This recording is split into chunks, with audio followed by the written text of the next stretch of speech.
What's up, guys? LQ here with the LQ Review. Thank you so much for joining me here at my YouTube channel. I'm here right now to rank the 6 Karate Kid movies. I'm not going to throw Cobra Kai in there because it's not a movie, but it would rank very high. I'm just going to talk about the 6 Karate Kid movies. So you have Karate Kid 1, 2, 3, The Next Karate Kid, The Karate Kid Reboot from 2010, and Karate Kid Legends. So let's go with number 6. Number 6 is The Next Karate Kid. This movie, although I have some nostalgia for it, it was the first... we went to see this movie on the first date that I ever had when I was a kid. My dad dropped me and the girl off at the movie theater and picked us up when we were done. So, I mean, there's some nostalgia here. But this is not a very good movie. This isn't even a good movie. Now, I was happy that they kept Pat Morita in there as Miyagi and explored the idea of him taking on another student after Daniel was grown up. But there's nothing in here to like. This gets very outlandish, very cartoonish, and it just wasn't good. It was really kind of one of those product of the 90s. It felt like a 90s movie that was very much geared towards kids. It wanted to be geared towards adults. It wanted to be geared towards Karate Kid fans, but it was very much geared towards kids. That was the kind of humor and the kind of plot that they had set up here. Wasn't very good. All right, next at number 5, we have Karate Kid Legends, the most recent Karate Kid movie. It just, I don't know why. I don't know why they made this movie. They have such rich history with the films, with Cobra Kai, and they made this movie.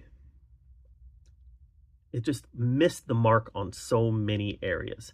Now, I would say The Next Karate Kid is a bad movie, and I would say Karate Kid Legends is a mediocre movie. From here on up, I would say they're all good movies. So let's go ahead and move into number 4. Number 4 is the Karate Kid reboot with Jackie Chan. I liked this movie a lot. I liked where they were going with it. I liked the idea of taking an American kid and putting him in a foreign land and having to find a mentor in that foreign land to help him. But there just wasn't enough nostalgia tied to it for me. It was, and for a lot of people, that's probably a good thing. I have seen rankings of the Karate Kid franchise that put this movie at number 2. It doesn't go that high for me, just because it's not the original Karate Kid, and it doesn't follow the original storyline. They went back and pulled it into the original storyline with Karate Kid Legends. I don't really buy it though, but that's beside the point. This was a good movie. And I like Jackie Chan's performance. I like Jaden Smith's performance. But it just didn't work for me as a Karate Kid movie. Maybe if it would have been called The Kung Fu Kid, or if it had been called something else and been a franchise that stood on its own, I might have liked it more. But it's not that. And because of that, it just didn't reach the heights of the original trilogy for me. All right, let's move to number 3. Number 3 is The Karate Kid 3.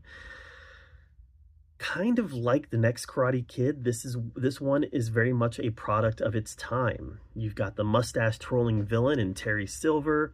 You've got Daniel kind of repeating the same beats from the original movie. There's a lot here that is the same, and there's also a lot here that's a product of the time of which it was made.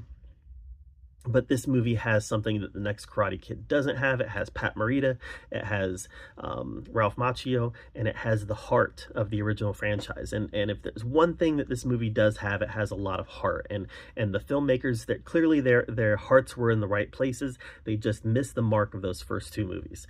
This movie is nowhere near as good as 1 and 2. But for me, it's definitely better than the others. Let's move on to the second best. The second best is The Karate Kid 2, and there's a huge jump between 3 and 2 in my rankings. Karate Kid 2 is a great movie. A great movie. What they do with this movie is they take Daniel out of California and they bring him to Okinawa. And while he's in Okinawa, now we're at Miyagi's home. We're on Miyagi's turf. And the villain of this movie, Chosen, he doesn't necessarily have a grudge against Daniel. He has a grudge against Miyagi because it's what he was taught It's all he's known since he was raised by Sato, was to have a grudge against Miyagi. So Chosen's grudge against Miyagi becomes a grudge against Daniel because Daniel is Miyagi's student. So just Daniel being there with Miyagi creates all these problems for Daniel because of Miyagi's history in Okinawa. This was very much Miyagi's story, but I would say that the main character arc in this movie went to Sato, and he had a great arc going from resentful, angry, unforgiving to seeing a different way. And a lot of that was because of Daniel, and a lot of that was because of the patience that Miyagi showed. But Sato sees a different way, and he embraces this new person that he could become because of Miyagi and Daniel. Juxtapose that with Chosen's arc, who goes from being raised to be angry, and it's all he knows. And then when his mentor that raises him to be angry accepts this different path, everything Chosen knows is wrong. Everything Chosen knows is wrong, and he becomes even more resentful. And he tries to take it out in a life or death battle against what has become the focal point of his resentment, and that's Daniel. Great movie. Great movie. I think if you caught me on the right day, I would have Karate Kid 2 as number 1. But today, I put it at number 2. At number 1 is the first Karate Kid. And like I said, you really could put Karate Kid 1 or 2 in either spot. But today, I'm putting Karate Kid, the original, at number 1. Just a great, not really a fish out of water story, but just a great coming-of-age story.